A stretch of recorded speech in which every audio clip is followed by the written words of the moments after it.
ಏನೋ ಪ್ರಾಪರ್ಟಿ ತಂದೆ ತಾಯಿಗಳು ಬಿಟ್ಟು ಹೋಗದೆ ಇದ್ರು ಕೂಡ ನಮಗೆ ಜನ್ಮ ಕೊಟ್ರಲ್ಲ ಅನ್ನೋ ಒಂದೇ ಕಾರಣಕ್ಕೋಸ್ಕರ ಅವರನ್ನ ಕೊನೆ ತನಕ ನೋಡ್ಕೋಬೇಕಾಗತ್ತೆ.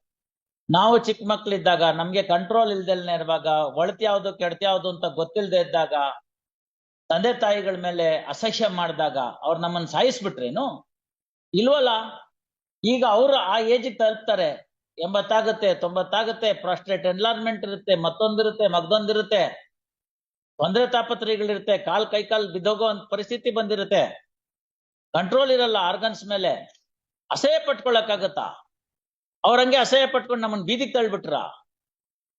ಇಲ್ವಲ್ಲ. ಸಾಕಿದ್ರು ತಾನೆ, ರಾತ್ರಿ ಇಡೀ ಎದ್ದವಳು ನೋಡ್ಕೊಂಡ್ಲು ತಾನೆ, ಜ್ವರ ಬಂದಿದ್ದಾಗ ನಮ್ಮಮ್ಮ ಅನಿಸ್ಕೊಂಡವಳು. ಮಾರನೇ ದಿನ ಕೆಲ್ಸಕ್ಕೆ ರಜೆ ಹಾಕಿದ್ಲೇನು? ಇಲ್ಲ. ಈ ಮಗುನು ಇಟ್ಕೊಂಡು, ಆ ಅನಾರೋಗ್ಯದ ಮಗುನು ಇಟ್ಕೊಂಡು ಒದ್ದಾಟ ಮಾಡ್ಕೊಂಡು ಸಾಕಿದ್ಲು ತಾನೆ. ಅದೆಲ್ಲ ನೆನೆಸ್ಕೋಬೇಡ್ವಾ? ಅವ್ರು ಬಿಟ್ಟೋದ್ ಪ್ರಾಪರ್ಟಿಗೆ ಮಾತ್ರ ನಾ ಗಲಾಟೆ. ಇದೇ ಮೂರ್ತಿ ರಾವು 20 ಲಕ್ಷ ಸಾಲ ಮಾಡ್ಬಿಟ್ಟಿದ್ರು ಅಂತ ಇಟ್ಕೊಳ್ಳಿ, ಯಾವ ಹೆಣ್ಮಕ್ಳು ಮುಂದೆ ಬಂದು ತೀರ್ಸಿದಿರಿ ಹೇಳಿ? ಹೇಳಿ ಇವ್ರೆ, ಗಂಡ್ಮಕ್ಳು ತೀರ್ಸ್ಬೇಕವ್ರು ಅಂತ ಹೇಳ್ತಾರೆ. ಯಾರು ತೀರ್ಸಿದಿರಿ ಹೇಳಿ?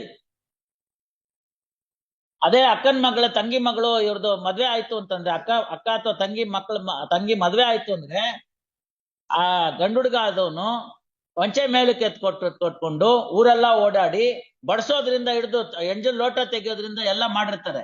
ಹೆಣ್ಮಕ್ಳು ಏನ್ ಮಾಡಿದ್ದಾರೆ? ಗಂಡ್ಮಕ್ಳು ಮದ್ವೆನಲ್ಲಿ ಚೆನ್ನಾಗಿ ಮೇಕಪ್ ಮಾಡ್ಕೊಂಡು, ರೇಷ್ಮೆ ಸೀರೆ ಉಟ್ಕೊಂಡು, ಇಲ್ಲಿಂದ ಅಲ್ಲಿಗೆ ಟಪ್ಪು ಅಂತ ಓಡಾಡ್ಕೊಂಡು ನಿಂತ್ಬಿಟ್ಟಿರ್ತಾರೆ.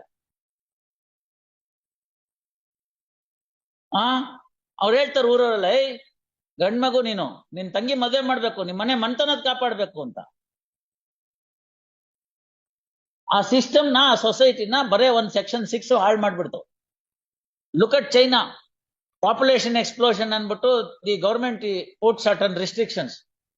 Today there is a population decrease. China is feeling difficulty. Japan, China ಇಲ್ಲೆಲ್ಲಾನು ಮುದುಕರೇ ತುಂಬ್ಕೊಂಡ್ಬಿಟ್ಟಿದ್ದಾರೆ. ಇವಾಗ ಚೈನಾದವ್ರು ಹೇಳ್ತಾರೆ 3ನೇ ಮಕ್ಕಳು ಮಾಡ್ಕೊಂಡ್ರೆ ಗೌರ್ಮೆಂಟ್ ಕೆಲಸ ಕೊಡ್ತೀವಿ ಅಂತ. This is the result. So ಅದನ್ನ ನ್ಯಾಚುರಲ್ ಆಗಕ್ ಬಿಟ್ಬಿಡ್ಬೇಕು. ಗೊತ್ತಾಯ್ತಲ್ಲ? ಹುಲಿ 1 ಮರಿನೋ 2 ಮರಿನೋ 3 ಮರಿನೋ ಹಾಕುತ್ತೆ ಕಾಡಿನಲ್ಲಿ, ಜಿಂಕೆ 12 ಮರಿ ಹಾಕುತ್ತೆ. Look at the life cycle ಅಲ್ವಾ? ಪರ್ಮಿಟೇಷನ್ ಕಾಂಬಿನೇಷನ್ ಹಾಕೊಂಡ್ರೆ ಅಷ್ಟು ಹುಲಿಗೆ ಅಷ್ಟು ಜಿಂಕೆ, ಅಷ್ಟು ಹುಲಿಗೆ ಅಷ್ಟು ಕಾಡ್ಕೋಣ.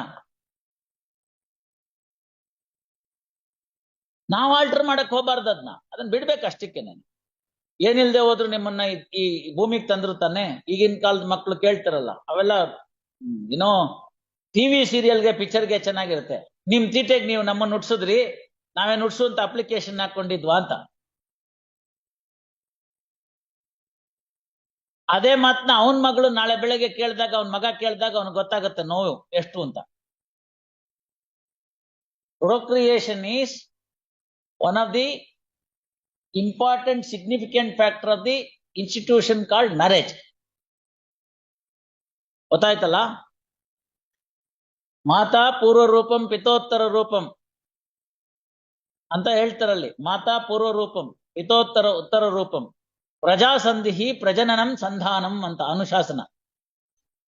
ಎಷ್ಟು ಕ್ಲಿಯರ್ ಆಗಿ ಹೇಳ್ಬಿಟ್ಟಿದ್ದಾರೆ ನೋಡಿ. So procreation is one of the important and fundamental and significant factor of a institution called marriage. Otherwise, one day the whole system will come to an end. Whole generations will come to an end. ಇಬ್ರನ್ನ ಒಂದೇ ಶಾಲೆಗೆ ಹಾಕಿ ಇನ್ನೂ ಒಂದ್ ಹೆಜ್ಜೆ ಮಗಳನ್ನ ಚೆನ್ನಾಗಿ ನೋಡ್ಕೊಂಡಿದ್ದೀನಿ. ಆತರ discrimination ಮಾಡು ಅಂತ ಯಾರು ಹೇಳಿಲ್ಲ. ಯಾಕೆ ಅಂದ್ರೆ ಮಗಳನ ಮುಖಾಂತರ ಕನ್ಯಾದಾನದ ಫಲ ಸಿಗುತ್ತೆ ತಂದೆಗೆ. 21 ಪಿತೃಗಳು, 21 ತಲೆಮಾರು ಇರುತ್ತಲ್ಲ ಅಪ್ವರ್ಡ್ಸ್, ಒಂದು ಕನ್ಯಾದಾನದಿಂದ ಅವ್ರಿಗೇನಾದ್ರು ತಿಥಿಪತಿ ಆಗಿಲ್ದೇರೆ ಅವರೆಲ್ಲ ಮೋಕ್ಷಕ್ಕೆ ಸೇರ್ತಾರೆ ಅಂತ ನಂಬಿಕೆ. ಗಂಡೆತ್ಕೊಂಡ್ರೆ ದನ ಇಸ್ಕೊಳ್ಳೋದಷ್ಟೇ ಹೊರ್ತು ಕೊಡೋದಿಲ್ಲ. ಅರ್ಥ ಆಯ್ತಲ್ಲ? ಇವೆಲ್ಲ ಇದೆ, ಅವೆಲ್ಲ ಇತ್ತು. ಮೇನ್ ಸಿಂಧುಲಾ ತೆಗೆದ್ ನೋಡಿ, ಅದೆಲ್ಲ ಎಷ್ಟು ಚೆನ್ನಾಗಿ ಡೀಲ್ ಮಾಡ್ತಾನೆ ಅಂತ. ರಾಘವಾಚಾರ್ಯಲ್ಲೂ ಇದೆ. You should read that portion. ಅದಕ್ಕೆಲ್ಲ ಅಂಕುಶ ಹಾಕ್ಬಿಟ್ರು 56ರಲ್ಲಿ. ಆ ಓಲ್ಡ್ ಹಿಂದುಲಾನ 4 ಭಾಗ ಕಡ್ದಾಕ್ಬಿಟ್ರು. ಬೇರೆ ಯಾವ ಸಿಸ್ಟಮ್ಗೂ ಟಚ್ ಮಾಡ್ಲಿಲ್ಲ. ಟಚ್ ಮಾಡಿದವ್ರು ಬೇರೆಯವರಲ್ಲ, ನಮ್ಮವ್ರೇ. ಗೊತ್ತಾಯ್ತಲ್ಲ? ಕೊಡ್ಲಿ ಕಾವು ಮರಕ್ ನೋವು ಅಂತ ಗಾದೆ. ಕೊಡ್ಲಿ ಕಾವಿದೆಯಲ್ಲ, handle, that is made out of ಮರನೇ. ಮರಕ್ ನೋವು, ಅದರಿಂದ ತಾನೇ ಹೊಡಿತಾನವನು.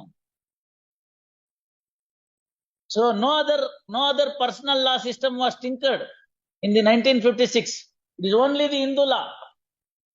ನಮ್ಗೇನಾಗ್ತಿದೆ ಅಂತಾನೆ ಗೊತ್ತೇ ಆಗ್ಲಿಲ್ಲ. ಹಗಲೋ ರಾತ್ರಿ ಹೊಸ ಕಾನೂನು ಬಂದ್ಬಿಡ್ತು. ತಿಳಿತೋ ಇಲ್ವೋ? ಹೆಣ್ಮಕ್ಳು ನಮ್ಮವ್ರೇನೆ, ನಮ್ ಜೊತೆಗೆ ಒಡಹುಟ್ಟಿದವ್ರು, ಕಷ್ಟಕ್ಕಾಗೋರು, ಬೆನ್ನಿಗೆ ಬಿದ್ದವ್ರು. ಬಾಂಧವ್ಯ ಕಿತ್ತಾಕ್ಬಿಟ್ವಲ್ಲ. ಹೋಗೆ ನಿಮ್ಮ ಅಪ್ಪನ ಮನೆಯಿಂದ ಏನ್ ತಂದಿ ಅಂತ, ಹೊಸ ಕಾನೂನು ಬಂದಿದ್ಯಂತೆ ಅಂತ, ನೋಟಿಸ್ ಕೊಡು ಅಂತ ಓಡಿಸಿದ್ರು. ನೋಟಿಸ್ ಬಂತು. ಪಾಪ ಇವನ್ ನಂಬ್ಕೊಂಡ್ ಬಂದಿದ್ಲಲ್ಲ ಹೆಂಡತಿ, ಅವಳು ಯಾಕೆ ಸಪ್ಪಗಿದ್ದೀರಿ, ಏನಾಯ್ತು ಅಂತ ಕೇಳ್ಬೇಕು ರಾತ್ರಿ. ಇಲ್ಲ, ಹಿಂಗೆ ನಿನ್ನ ಅತ್ತಿಗೆ ನಾದ್ನಿ ಈ ತರ ನೋಟಿಸ್ ಕಳ್ಸಿದ್ದಾರೆ ಅಂತ. ಯಾಕಂತೆ ಅಂತ, ಹಿಂಗೆ ಅಂತ.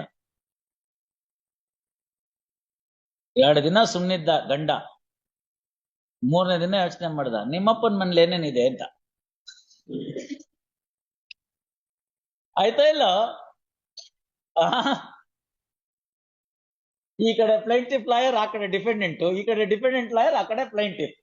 ಸರಿ ಹೋಯ್ತಾ ಇಲ್ಲ? ತಪ್ಪು ಇವ್ರೆ. ಗೊತ್ತಾಯ್ತಲ್ಲ?